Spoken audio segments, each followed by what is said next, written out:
Bondowoso lan pasukane nyerbu.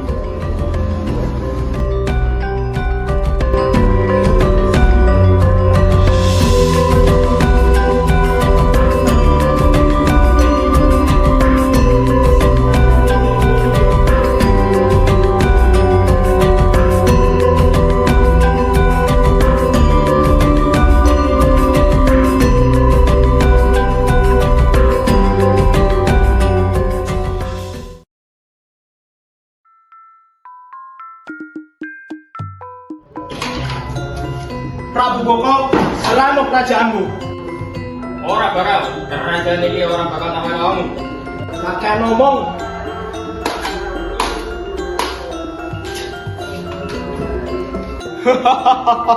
Sakmene tok kesaktianmu. Saiki, iki kesempatan terakhirmu. Serano kerajaanmu nanggonku, utawa ke mati. Langkah ono mayat pesik. Wah, berarti ke milih mati. Wah. Emban-emban wedi, Roro Jonggrang mlebu karo rai sedih weruh bapane mati. Tuan Putri, ojo metu dhisik. Tuan Putri. Bapak. Sopo kuwe wahai widodari? Aku Roro Jonggrang, putri Prabu Baka. Aku arep dadekno kuwe permasyuri ing kerajaan iki. Ora sudi, kowe wis mateni bapakku. Kepriye aku arep nerima lamaranmu? Wis ngene ae, tak enteni sampe meneh, pokoke kuwe kudu dadi permasyuriku. Roro Jonggrang lungguh bareng emban-emban, mikirake cara kanggo nolak lamaran Bandung Bondowoso tanpa nggawe rakyate sengsara. Putri, apa kang arep awak dhewe tindakake? Pangeran iku sedih banget, arek dhewe ora duwe daya kanggo nandhangi kesaktiane. Aku ngerti, aku arep ngajokake siji syarat kok malah bisa dheweke lakoni.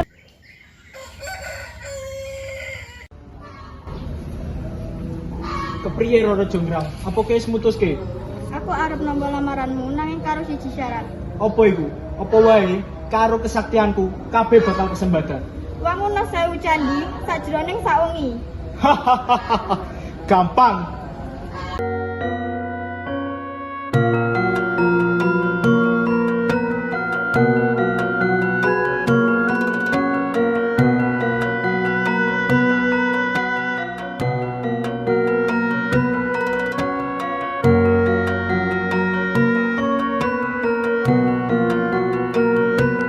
Bandung Bondowoso ngawiti rencanane, piyambake nyeluk pasukan saka wangsa Jin.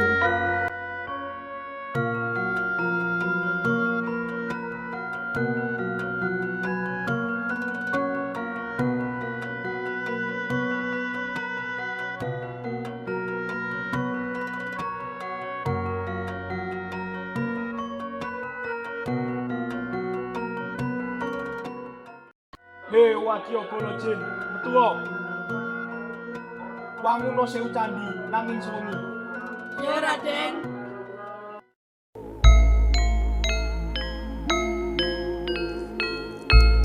Wadya bala jin metu saka lemah lan wiwit nyambut gawe karo cepet. Sajerone pirang-pirang jam, atusan candi wis ngadeg.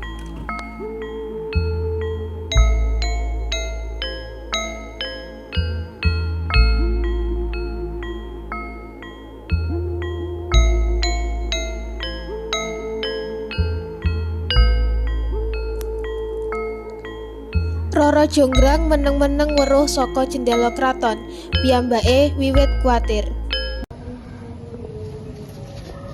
Dayang awak dhewe kudu ngendhek kabeh dheweke iku. Ayo tangekno kabeh bebrayan desa.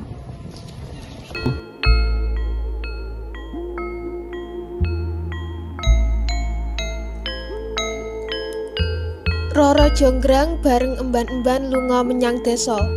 Dheweke kabeh nangekno bapak lan ibu Bondowoso.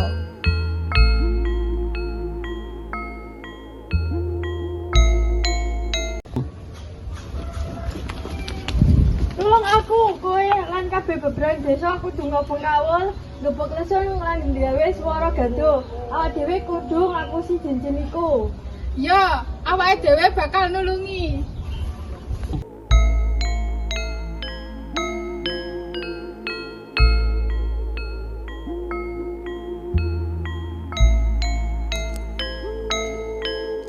Para bebrayan desa wiwit ngobong kawul ing wetan, nutuki lesung lan gawe swara gaduh.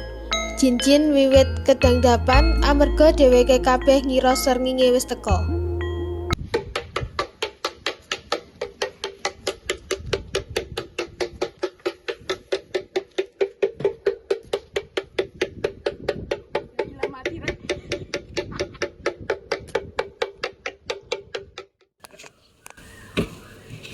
Deleng, srengenge wis teko. Awak dhewe kudu age-age bali.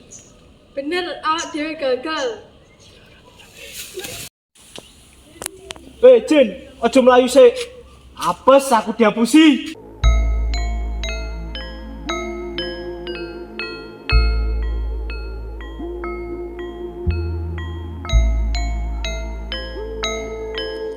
Jin-jin iku ngilang, ninggalake 999 candhi kang wis ngadeg.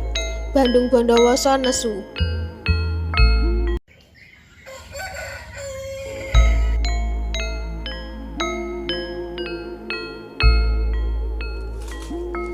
Bandung Bondowoso bali menyang kraton. Dheweke weruh Rara Jonggrang karo kebak nesu.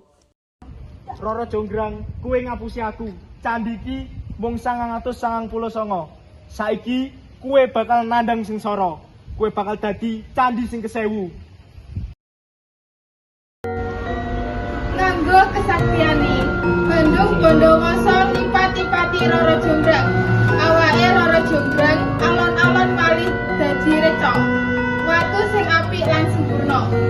Reca kasebut dilebokake ing jero candhi sing durung rampung. Dadi arca sing kaping 1000. Bandung Bondowoso ngadeg ing ngarepe reca Rara Jonggrang kanthi rasa sedih lan getun. Dheweke lunga saka papan kono. Candi-candi kasebut saiki diarani Candi Prambanan. Lan reca Rara Jonggrang ana ing jero minangka bukti katresnan sing dipeksa lan mono.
Behind the Scene.